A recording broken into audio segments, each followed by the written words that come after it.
오늘 본문 말씀은 로마서 8장 32절입니다.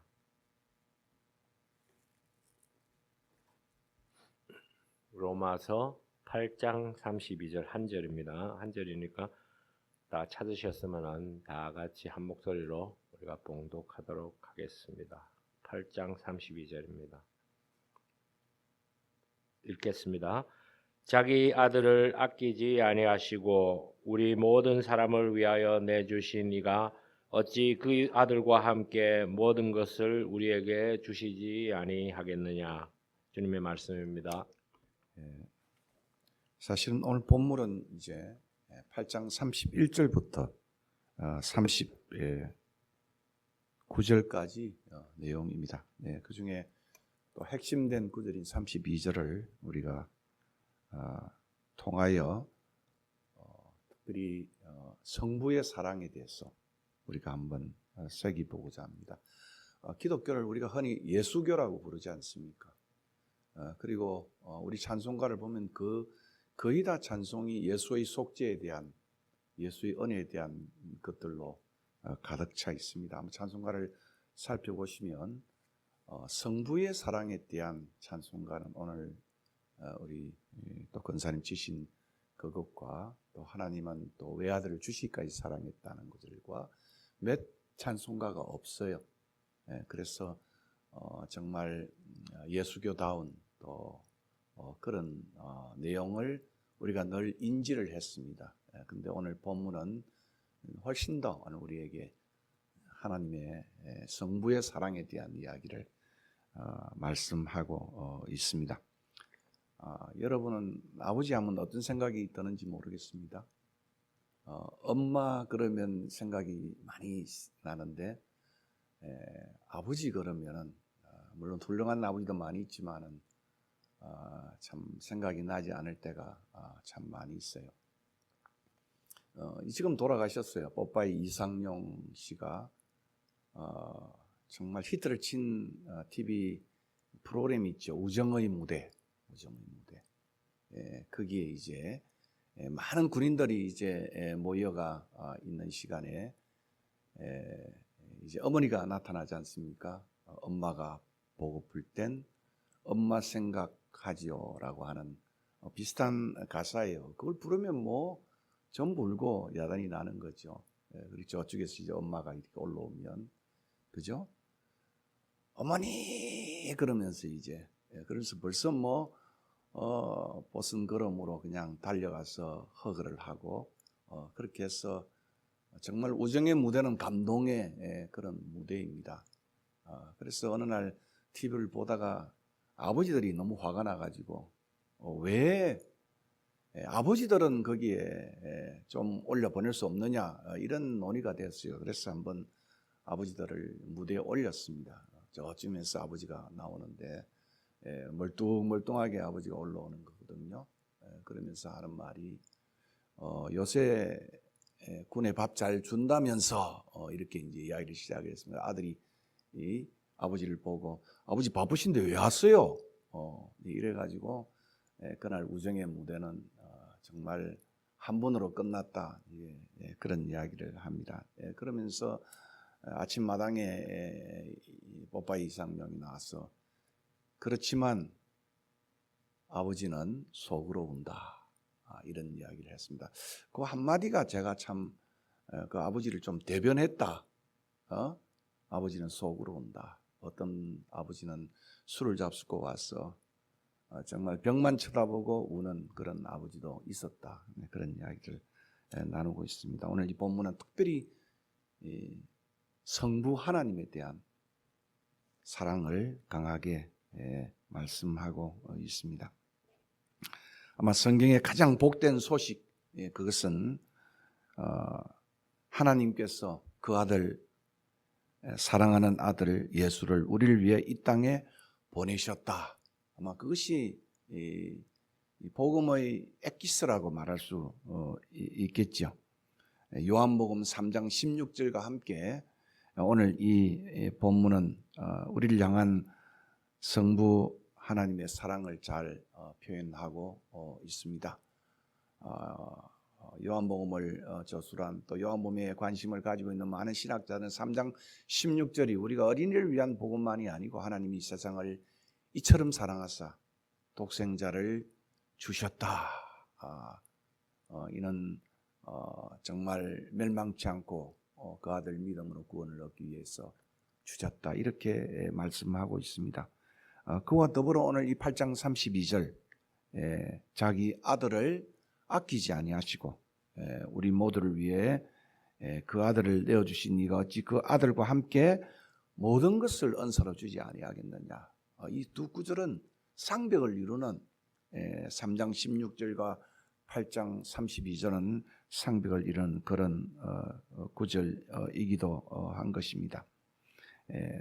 그 아들을 통해서 보여주신 하나님의 이 십자가의 대속적 사랑, 이것이 복음이잖아요. 한마디로 말하면 이 사랑은 우리가 어떤 상황에서도 오늘 32절부터 이어지는 보면 칼이라 기거리라 적신이라, 또 우리가 종일 죽임을 당한다 할지라도 이 하나님의 사랑 때문에 정말 넉넉히 이긴다, 이렇게 성경은 말하고 있습니다. 그러므로 어떤 상황에서도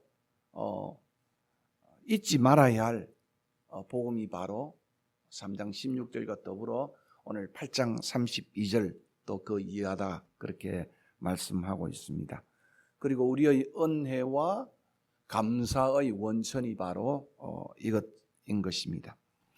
십자가의 이 대속적 사랑의 이 은혜와 사랑의 이 구원론적인 의미는 좀 신학적으로 말하면 십자가의 신비예요.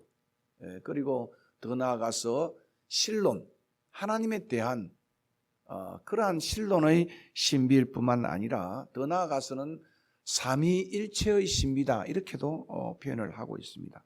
여러분, 목사님들이 이 마지막 축도가 끝나야 가잖아요. 집에 무슨 일이 있어도 예배 시간에 그냥 튀어나갈 수는 없고, 그죠? 축도가 끝나고면 이제 보통 이제 떠나게 되는데, 그 축도 고린도서 13장 13절의 축도는 바로 이 구원론적인 사건, 십자가의 사건이 주 예수 그리스도의 은혜와 또 성부 하나님의 사랑과 성령의 교통하심으로 이루어진 것이다, 이렇게 요약할 수가 있습니다. 어떤 신학자는 십자가에 달리신 하나님의 외아들 예수 그리스도의 고통 배후에는 고통하시는 하나님이 계신다. 우리는 흔히 예수의 십자가의 고통만 생각하지 그 고통 배후에 계시는 성부 하나님의 고통을 잊을 때가 있는 것입니다. 그러므로 십자가의 사건 속에는 성자 하나님과 성부 하나님이 함께 고난을 당하셨다, 이렇게 말할 수 있습니다.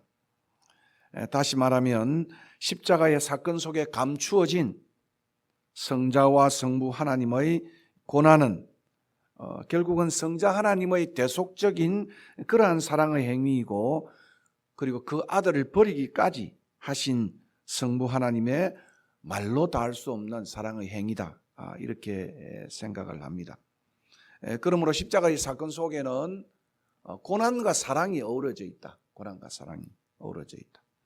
그리고 두 분 하나님께서 함께 고난과 사랑으로 점철되어진 것이 십자가의 사건이다, 이렇게 생각을 합니다. 그래서 어떤 목회자는 이 모습을 통해서 좀 더 굉장히 좀 노골적으로 아주 표현을 하고 있습니다. 그것은 아들을 버리신, 버리기까지 하신 그 부도덕한 폐륜의 아버지가 아들을 버렸잖아요. 우리로 말하면 이건 아들 유기했잖아요. 그죠? 오늘 내어버려 두었다는 것은 유기를 말하는 것입니다. 아들을 버리기까지 하신 그 폐륜의 하나님, 폐륜의 아버지가 우리를 사랑하신 하나님이다. 이 참 역사를 오늘 우리가 이 8장 32절을 통해서 살펴보고자 하는 것입니다. 그렇습니다. 오늘 8장 32절의 말씀, 자기 아들을 아끼지 아니하시고 우리 모두를 위해 내어주신 이 바로 이 표현은 성부 하나님의 사랑을 가장 잘 요약적으로 표현하고 있다, 이렇게 생각할 수 있는 것입니다. 결국 하늘 아버지는 우리 모두를 위해서, 이 세상을 위해서 3장 16절을 보면, 요한복음을 보면 자기 아들까지도 아낌없이 내어주신 분이라고 말씀하고 있습니다. 하늘의 아버지는 우리 인간의 earthly father, 지상의 아버지와는 달리 인내가 한이 없으시며 자비가 넘쳐나실 뿐만 아니라 우리를 위하여 사랑하는 자기 외아들을 보내어 십자가에 내어주기까지 고통을 감당하신 하나님이시란 말씀입니다. 그러므로 우리는 하나님 앞에 우리의 작은 음성에도 응답하시는 하나님 아버지를 만나게 됩니다. 오늘 저는 이렇게 자기 아들을 내어버리기까지, 유기하기까지 하신 이 폐륜의 아버지, 그죠? 참 우리 한국으로 보면 자기 아들을 유기한 폐륜의 아버지를 나의 아버지, 또 우리의 아버지로 부르며 살아가야 할 이 기막힌 사연을 32절을 통해서 살펴보고자 합니다. 저는 이렇게 32절을 좀 번역을 해보았습니다. 좀 풀어서 번역을 하면, 아낄 만한 자기 아들을 아끼지 아니하시고, 정말 아까워할 만한 자기 아들을 아까워하지 아니하시고, 아까워할 것이 전혀 없는, 유기해야 할, 버리고 싶은 그러한 우리를 위하여 그 아들을 십자가에 내어주셨다. 정말 아까워할 만한 그 아들 예수를 아까워하지 아니하고 아까워할 것이 전혀 없는 우리 모두를 아까워하셨어. 애지중지하셨어. 그 아들을 내어주셨다. 그렇게 좀 번역을 좀 풀어볼 수가 있습니다. 여기 32절에 우리가 이 기막힌 하나님의 이 사랑의 사연을 보기 위해서는 두 동사와 두 명사를 이해해야 됩니다. 하나는 아까워하다는 동사예요. 아까워하다는 것이 무엇입니까? 애지중지하다, 그런 이야기입니다. 그리고 내어주었다라고는 이 헬라어의 파라디돔이라는 단어는 오늘 고난 가운데, 배반 가운데, 순환 가운데 버렸다, 다시 말하면 유기했다 하는 의미로 사용되어지는 단어입니다. 그리고 두 명사는 뭐겠습니까? 아까 제가 말씀을 반복한 것처럼 자기 아들과 우리 모두입니다. 자기 아들과 우리 모두. 어떤 아들이기에, 어떤 우리 모두이기에 정말 아까워할 만한 자기 아들을 아까워하지 아니하고 아까워할 것이 없는 그러한 유기할 만한, 심판해야 할 대상을 더 아까워하셔서 자기 아들을 십자가에 배반으로, 고난 속으로 던진 그 모습을 우리가 오늘 살펴보고자 하는 것입니다. 여러분, 이 아들은 어떤 아들입니까? 성경에 말하는 이 아들은 외아들이라고 말하지 않습니까? 독자지 않아요? 여러분, 외아들이기 때문에 얼마나 애지중지합니까? 요즘은 뭐 아들 하나만 놓는다든가 자식 하나만 놓지 않고, 우리 때는 뭐 부모들이 뭐 아시다시피, 그죠? 뭐 10명을 놓아가지고 4명은 죽고 6명은 살았고, 어떤 애는 농사 지으러 갔다 보니까 두지에 뭡니까, 그 쌀독에 들어가 죽어 있는 애가 있고, 나 죽어 있는, 그럴 때 우리의 부모들은 뭐 10몇 명을 낳아도 다 죽고 몇 명까지 남지 않는 그런 시대를, 우리 앞선 시대가 살아왔습니다. 뭐 저희 집안도 사남이저니까, 그죠? 적은 자녀는 아니지 않습니까? 그러나 독자 얼마나 아까워하는지 몰라요. 근데 이 외아들을 가진 부모의 과도한 사랑, 아까운 사랑을 잘 압니다. 그래서 군대도 좀 빼고 싶고, 저희 누님은 아들이 하나 있는데, 딸이 둘이고 아들이 하나 있는데, 그 아들이 자전거도 못하게 해요. 왜냐하면 자전거 타다가 혹시 다칠까 싶어가지고. 30이 됐는데도 면허증을 갖지 못한 거예요.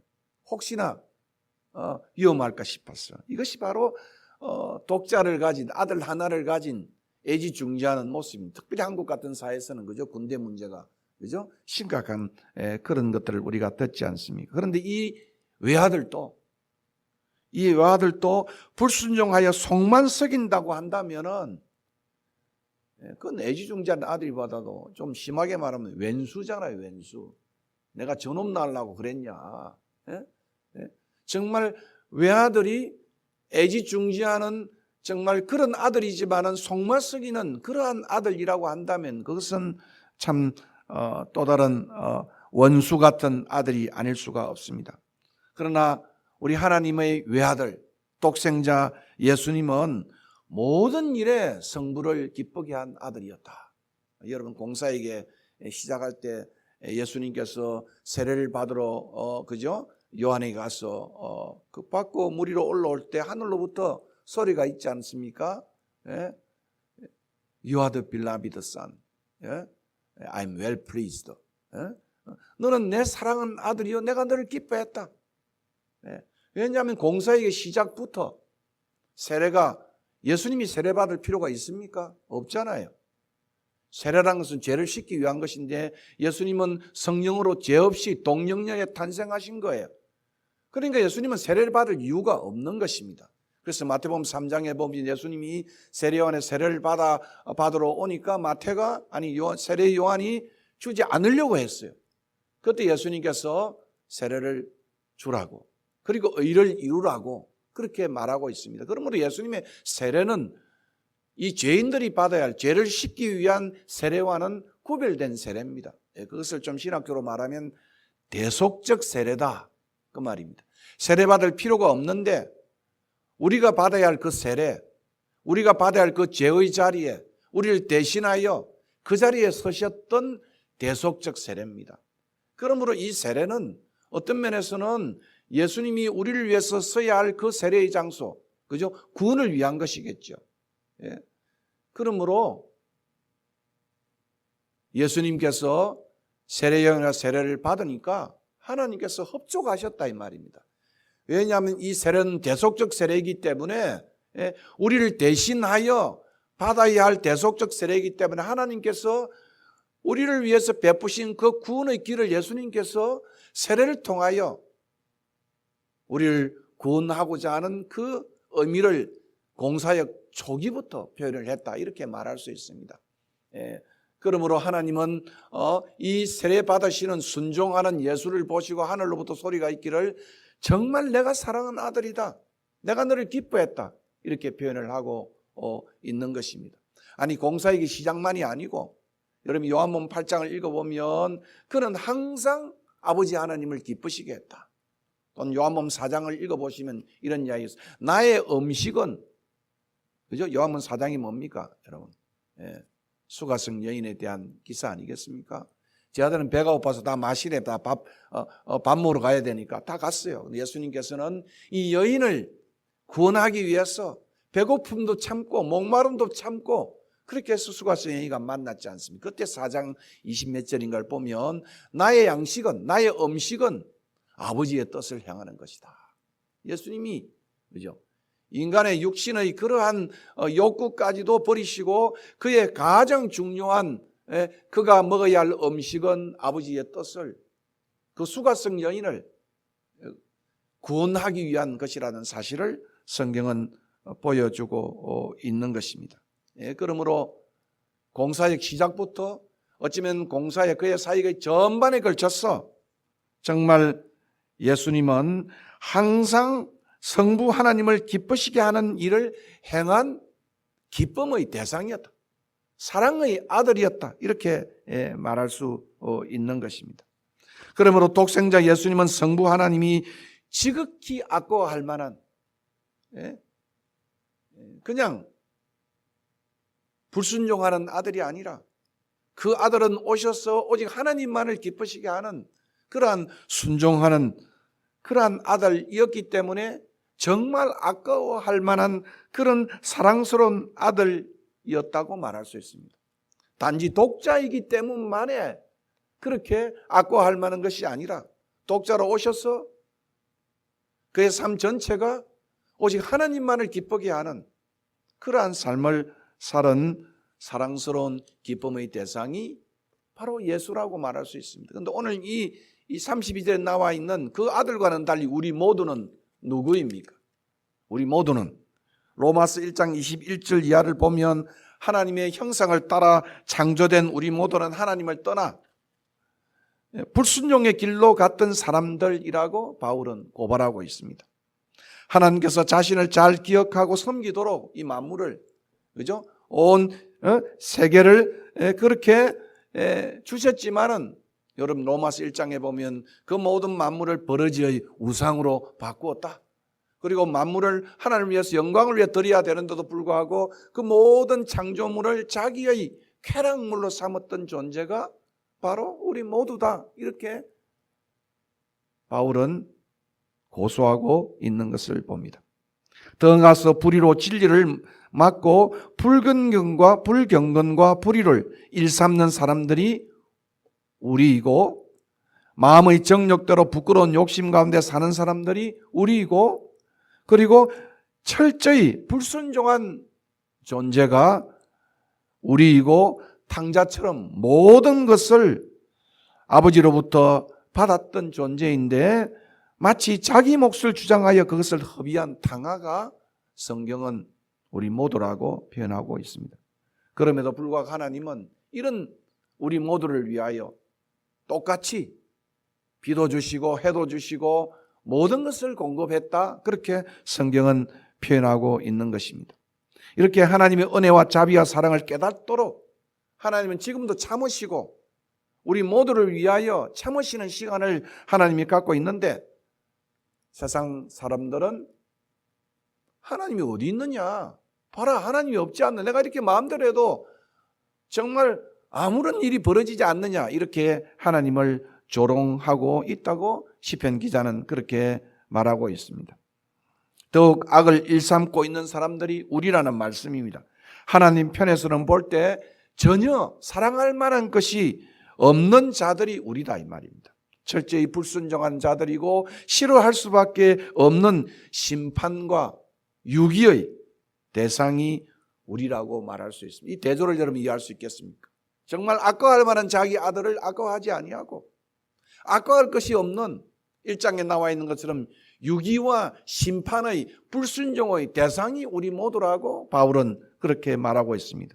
그런데 오늘 이 32절을 보면 놀랍게도 성부 하나님은 이러한 불순종한 우리 모두를 위해 사랑스러운 아까워할 만한 자기 외아들을 아까워하지 아니하시고 고난 가운데, 죽음 가운데, 배반 가운데 내어 주었다, 이렇게 성경은 표현하고 있습니다. 이것이 우리 모두를 향한 성부 하나님의 말로 닿을 수 없는 사랑이라는 말씀입니다. 인간의 생각을 뛰어넘는 사랑이라는 말씀입니다.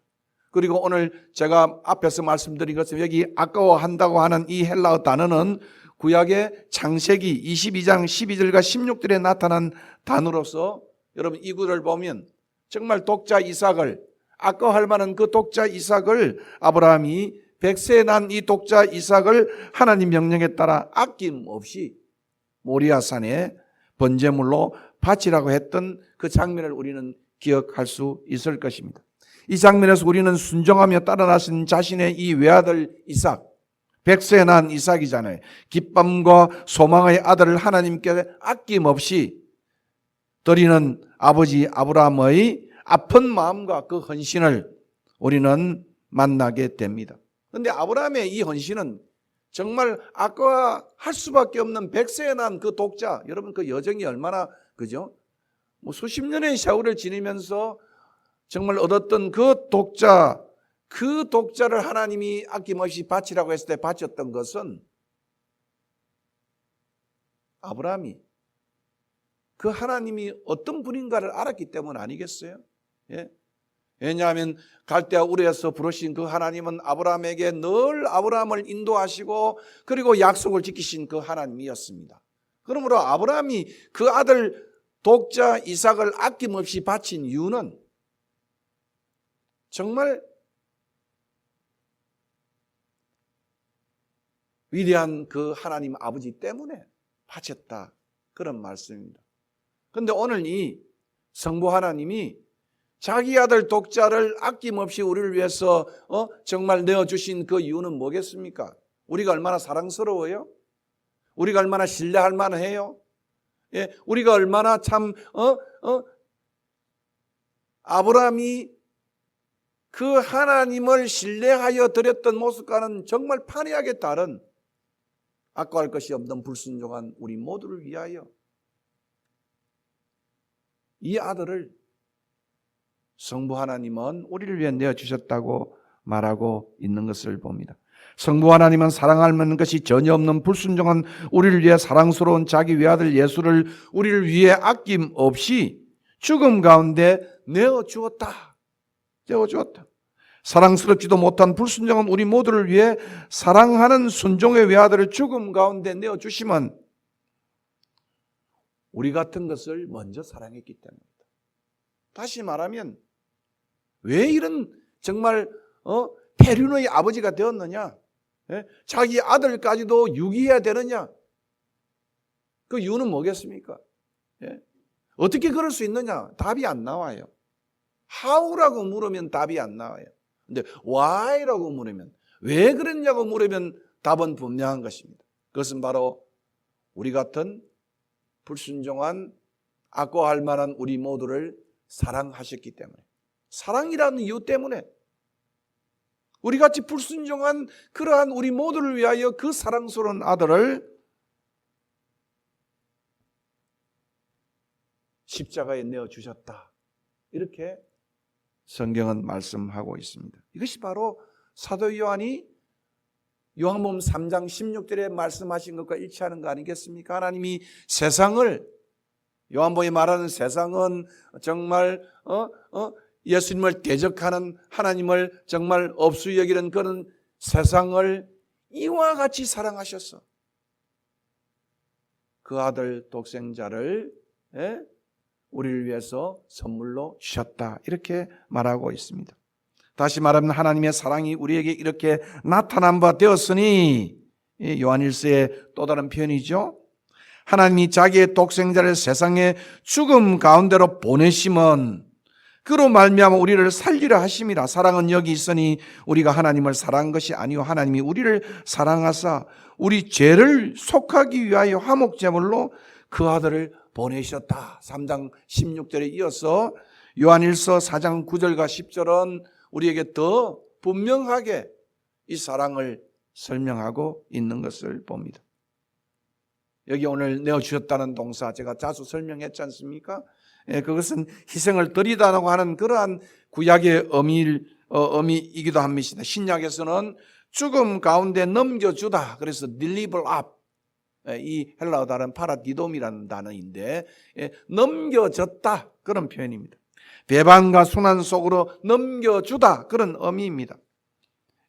흥미로운 점은 사도 바울은 로마서 1장에서 이 단어를 죄인들에 대한 하나님의 유기와 심판을 사용할 때 이 단어를 3번이나 반복하여 사용하고 있다는 것입니다. 로마서 1장 24절, 26절, 28절에 오늘 이 단어인 내어버려 두사라고 하는 이것이 정말 이렇게 하나님을 배역하고 불순종했던 이 사람들에 대한 하나님의 유기와 심판에 대한 표현으로 1장 24절에, 로마서 1장 26절에, 로마서 1장 28절에 3번이나 반복하여 사용하고 있는데, 24절에는 그러므로 하나님께서 그들을 마음의 정욕대로 더러움에 내어버려 두사.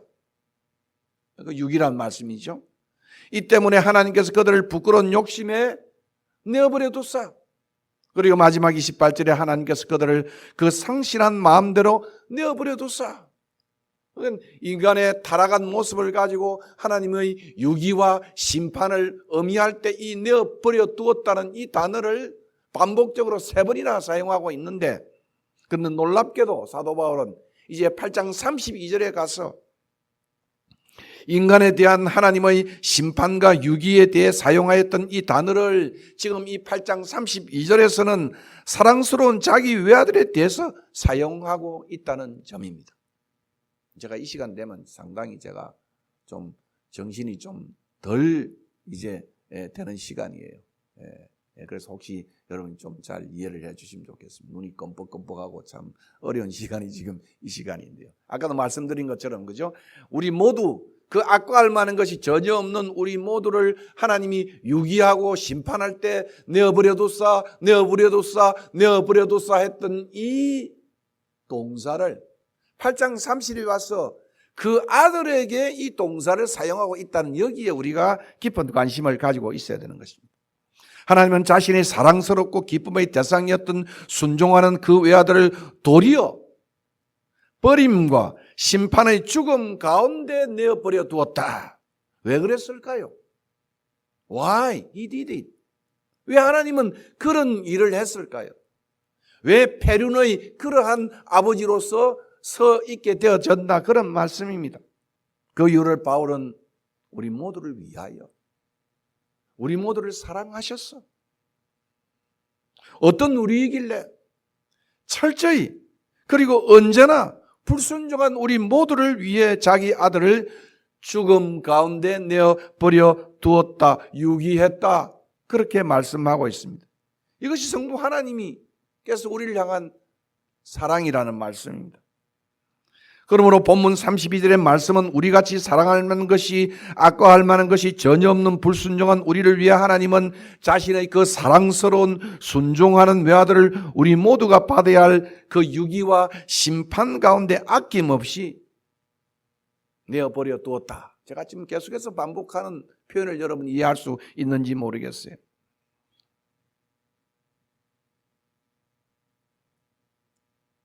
이것이 바로 우리 모두를 향한 하나님의 고통스러운 아픈 사랑이고 놀라운 사랑이라고 말씀하고 있는 것입니다. 그렇습니다. 성부 하나님이 우리를 향한 그 사랑은 이렇게 지독하게 아픈 사랑이었다. 지독하게 아픈 사랑이었다. 그 아까라는 아들을 버려야 하는 페륜의 아버지로서 서야 하는 지독한 아픈 사랑의 모습을 우리는 이 장면에서 만나게 되는 것입니다. 어느 가수가 절규하며 노래했지 않습니까?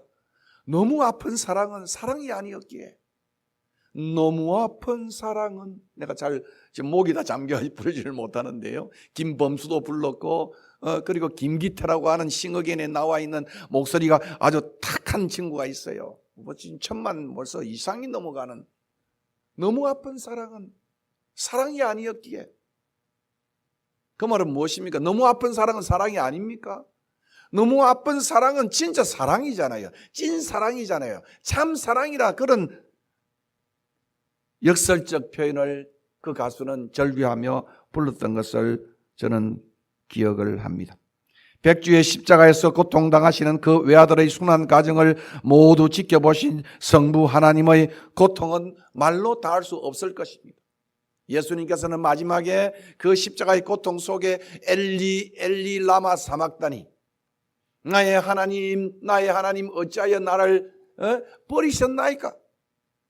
지금 그 아들이 십자가에 달려서 아버지가 빤히 보는 그러한 시간 속에 그 아들을 보내시고 십자가에 달리게 하신 그 하나님이 보시는 거기에서 나의 하나님 어찌하여 나를 버리셨나이까? 그 달리 표현하면 뭡니까? 나의 하나님 나를 구원하소서. 구원의 절규잖아요. 구원의 강구잖아요. 그런데 성부 하나님은 그 아들이 목 놓아 부르는 십자가의 그 고통 속에서 절규하는 그 절규를 외면해야만 했다는 거예요. 예? 그 절규를, 그 아들의 그 기도를, 그 간구를 시편에 보면 의인의 간구는 하나님이 들으시는데 정말 참으로 어렵게 사신 그 예수님이 십자가상에서 나의 하나님 어찌하여 나를 버리셨나이까? 나를 구원해 주소서. 이렇게 절규하는데 성부 하나님은 그 능력의 팔을 펼치지 아니하시고 팔짱을 끼시고 묵묵히 그 아들을 지켜보셨던 그 장면을 우리는 생각할 수가 있습니다. 너무도 힘들기에, 너무도 아픈 사랑이기에, 지독한 사랑이기에 그 시간은 빽빽한 구름으로 흑암으로 가득 찬 시간이었다고 마가는 진술하고 있는 것을 봅니다. 성부 하나님은 십자가에 달리신 자신의 사랑스러운 순종의 아들을 그냥 지켜보기가 어려웠어. 빽빽한 허감의 구름 뒤에 심장이 파열할 것 같은 고통 속에서 울고 계셨을 것이다. 아까도 어느 신학자가 말하는 것처럼 십자가에 달리신 그 아들의 고통하는 배후에는 고통당하시는 아버지의 심각한 고통이 있었다. 이렇게 표현하는 것을 우리는 오늘 이 본문에 대비해 볼 수가 있는 것입니다. 그 절규의 외마디를 지를 때 그 모든 것을 지켜보시고 그 능하신 팔을 펼치지 않으시고 발장을 긴 채 아픈 마음을 갖고 지켜보셨던 성부 하나님의 모습은 우리같이 못난 불순종한 죄인을 사랑하셔서 자기 아들을 화목제물로 주셨던 하나님 아버지의 어떤 사랑이에요? 지독한 사랑이었다. 지독한 사랑이었다. 여기 오늘 제 딸이 함께 왔습니다만은 딸이 거의 40도에 가깝게 아파서 쩔쩔맬 때 아버지인 저는 정말 고통스러운 시간을 제가 저는 잠을 참 잘 자는 사람이에요. 그냥 거지전도 가서도 그 뭡니까 모기 향을 피워놓고 그냥 손에 들고 잤는데 그대로 아침 일어나니까 들고 있더라. 그만큼 골아떨어 자는데요. 딸이 저렇게 고통하고 딸이 힘들어하니까 잠을 이룰 수가 없는 거예요. 내같이 못난 아빠도 그랬는데 우리 성부 하나님은 이렇게 정말 절규하는 그 아들의 구원의 간구를 외면하고 있는 모습을 오늘 우리는 다시 한번 생각해 보아야 하는 것입니다. 성부 하나님이 우리를 향한 사랑은 이렇게도 지독히 아픈 사랑이었다. 여러분은 이 사랑을 얼마나 알고 있는지 모르겠어요. 이 성부 하나님의 지독한 사랑. 그동안 성자 예수님이 우리를 향한 그 십자가의 사랑과 은혜를 우리가 많이 배우고 노래했지만은 성부 하나님의 이 사랑이 바로 오늘 32절에 표현된 사랑이라는 그런 말씀입니다. 제 멘토이셨던 고 김중문 목사님은 큰딸 신이가 말기 위암의 극한 고통 속에 있을 때 지켜보았던 것을 언젠가 간증하셨던 그런 기억을 저는 하고 있습니다. 밤이 되면 몰래 아빠가 혹시나 참으로 딸을 사랑하는 아빠가 자기의 신음하는 소리를 들을까 싶어가지고 몰래 방에서 나와 거실에 앉아 극심한 고통 속에 있는 딸의 모습을 아빠가 모르겠습니까? 아빠도 숨을 죽이고 있고 나가면 그죠? 아빠 몰래 나와서 그 정말 고독한 고통 속에 있는 그 딸을 그 안방에서 그냥 들으면서 있었던 그 장면을 이분은 표현을 했습니다. 가슴 아리를 이야기한 적이 있습니다. 아마도 아버지로서 딸의 고통을 지켜본 이 고통은 김중훈 목사님이 가장 참으로 정말 절규했던 시간이 바로 공산당의 그러한 뭡니까 죽창에 찔려가지고 아버지가 죽었던 그러한 자기의 겨루개가 말했던 생의 25시 같은 시간보다도 더 고통스러운 시간이 딸이 바로 위암 말기에 몰래 밤에 나와 신음하고 고통하는 그러한 시간이었다. 그는 이렇게 고백을 하는 것을 보았습니다. 신이가 토할 때마다 나는 내 죄를 창자까지 토했고 자나 깨나 앉으나 서나 주님과 신이를 번갈아 부르며 숨쉬듯 기도했으나 내 생에 가장 애절한 기도는 무참히 거절당했다. 그죠? 김 목사님은 거절당한 그 기도의 아픔이었지만은 성부 하나님은 그 아들이 십자가상에서 나의 하나님 나를 구원하소서 부를 때 침묵할 수밖에 없었고 그 손을 펼치지 않을 수밖에 없었고 그 모든 것은 뭐겠습니까? 그가 손을 펼쳐서 그 아들을 구원해내면 우리의 구원은 말짱 도루묵이 되는 거예요. 우리의 구원을 위해서 그 모든 아픔을 다 참으신 거예요. 그래서 오늘 본문은 우리 모두를 위하여 사랑 때문에 아들에 대한 지독한 사랑보다 더 큰 우리 모두를 위한 그 놀라운 사랑 때문에 아들을 십자가상에서 무참히 살아야기까지 지켜보았다, 그런 말씀입니다. 사랑하는 형제 자매 여러분, 이것이 성부 하나님의 우리를 향한 사랑, 제가 어떤 것으로 더 표현할 수 있겠어요? 이 사랑을. 하나님은 우리 같은 불순종한 죄인들이 받아야 할 그 무서운 유기와 심판을, 우리에게 내려야 할 그 무서운 유기와 심판을 우리에게 내리지 않으시고 사랑스러운 자기 외아들에게 부어주셨습니다. 이 얼마나 엄청난 성부 하나님의 사랑입니까? 이와 같은 값진 하나님의 사랑을 알 때 기독교는 예수만 믿으면 구원을 받는다고 하니 너무 쉬워서 못 믿겠다고 말할 수 있겠습니까?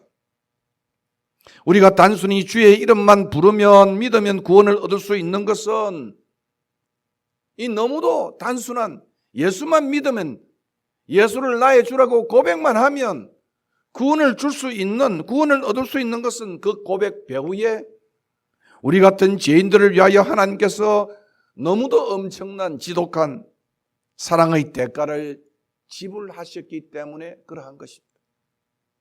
그러므로 우리가 뭘 해가지고 구원을 받겠다는 것이 아니고, 단순히 예수를 주라고 부르기만 하면, 하나님을 아버지라 부르고 예수를 주라고 부르기만 하면 우리가 구원받을 수 있는 것은 바로 그 고백 배후에 있는 하나님의 엄청난 사랑의 대가, 우리를 향한 죄의 대가를 하나님이 그 아들을 통해서 지불하시기 때문이라는 말씀입니다. 이것이 기독교의 복음의 믿기에는 단순하면서도 그 대가와 내용은 너무도 심오한 것이라는 말씀입니다. 하나님의 이 놀라운 은혜와 사랑 때문에 크리스찬은 어떠한 환난 가운데서도 승리를 노래하는 것입니다. 저는 젊은 날에 이 사랑을 알고 자주 이런 복음성을 목놓아 불렀던 기억을 합니다. 사람들은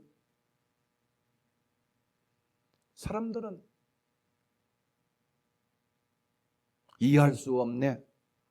주를 보낸 하나님의 사랑, 그 사랑이 나를 살게 하네. 갈보리의 구속의 사랑. 사람들은 이해할 수 없다면 그 사랑, 그 하나님의 사랑이 나를 살게 했다. 갈보리의 구속의 사랑이라고. 주님의 사랑은 그 얼마나 놀랍네. 그 사랑을 알고 난 다음에 부르는 찬양은 훨씬 다른, 새들이 말하네, 별들도 말하네. 사랑 없이는 안 돼. 이런 찬양을 젊은 날에 부르면서 눈물을 흘리며 고백하며 이 길로 들었었던 그러한 기억을 저는 아직도 하고 있습니다. 사도 바울의 승리의 노래는 바로 그런 노래인 것입니다. 로마서 8장 31절에서부터 바울은 이 사랑의 승리를 이렇게 노래하고 있습니다. 그런즉 이 일에 대하여 우리가 무슨 말 하리요? 만일 하나님이 우리를 위하시면 누가 우리를 대적하리요? 자기 아들을 아끼지 아니하시고 우리 모든 사람을 위하여 내어주신 이가 어찌 그 아들과 함께 모든 것을 우리에게 주시지 아니하겠느냐? 누가 능히 하나님께서 택하신 자들을 고발하리요? 어렵다 하시는 하나님이시니 누가 정죄하리요? 이것이 성부 하나님이 주셨던 사랑을 이 시간 자들이 부르는 찬가이라는 말씀입니다. 우리 모두는 이와 같은 하나님의 놀라운 사랑의 줄에 묶여 살고 있습니다. 언젠가 제 아내도 신학교에서 너무나 고통 속에 있을 때 이 말씀이 생각이 났어. 그 두려움을 대적하고 마귀를 대적하고 했다는 그러한 이야기를 제가 들은 적이 있습니다. 환난도, 곤고도, 기근도, 핍박도, 가난함도, 그리고 위협과 칼도 우리 모두를 이 사랑의 줄에서 끊을 수 없다. 이렇게 바울은 노래하고 있습니다.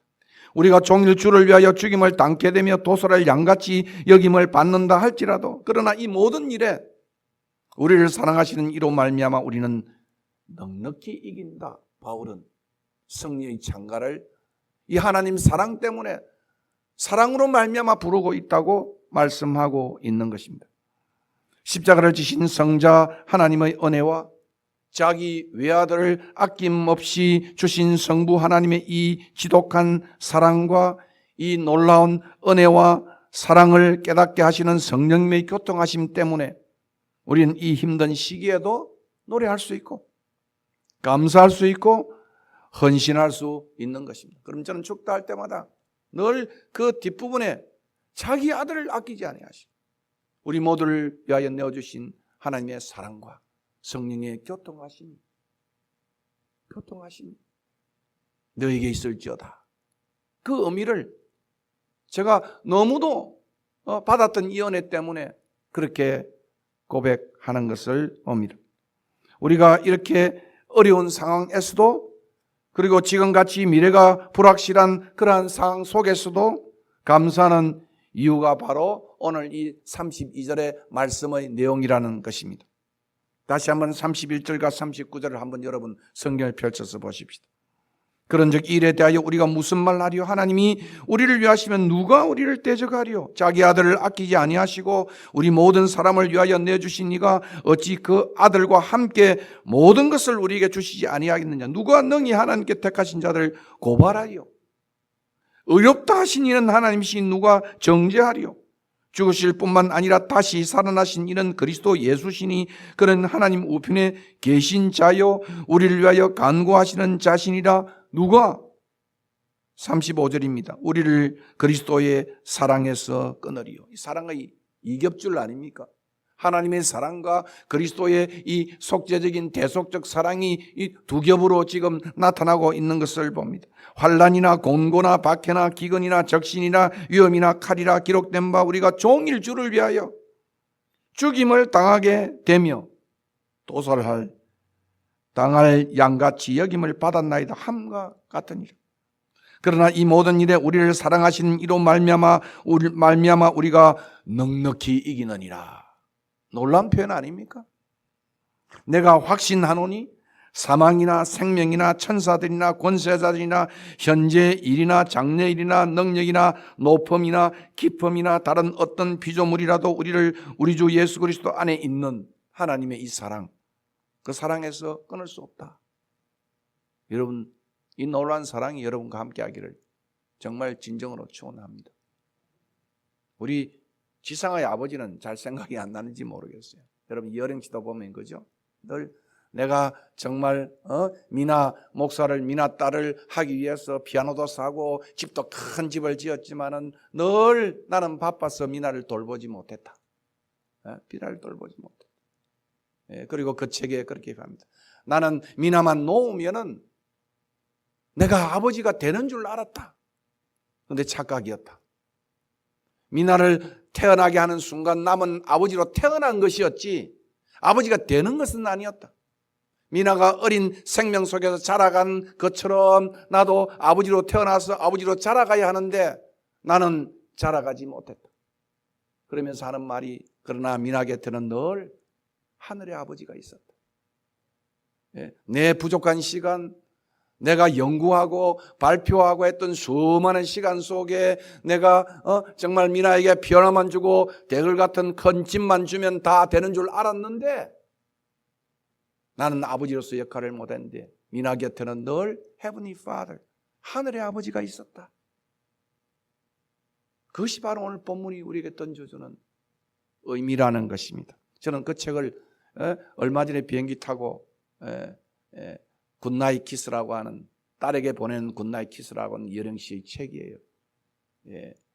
딸집에 오는 시간에 비행기에서 참 많이 엉엉 울지는 않았지만 그 책을 보면서 눈물을 많이 흘린 경험을 갖고 있습니다. 이 성부 하나님의 찐 사랑, 더 나아가 이 사랑 속에 있는 삼위 하나님의 은혜와 사랑과 교통하심이 여러분의 인생 속에 우리 모두의 인생의 순환절 속에 넘쳐나기를 진정으로 소원합니다. 8장 32절 자기 아들을 아낄 만한 자기 아들을 아까워하지 아니하고 아까워할 것이 전혀 없는 우리 모두를 아까워하셔서 그 아들을 우리 대신 십자가에 내어주신 이 사랑이 오늘 이 본문이 말하고 자는 사랑인 것입니다. 이 사랑에 늘 여러분이 기억을 하시고 하늘의 아버지와 동행하는 저와 여러분이 되기를 진정으로 소원합니다.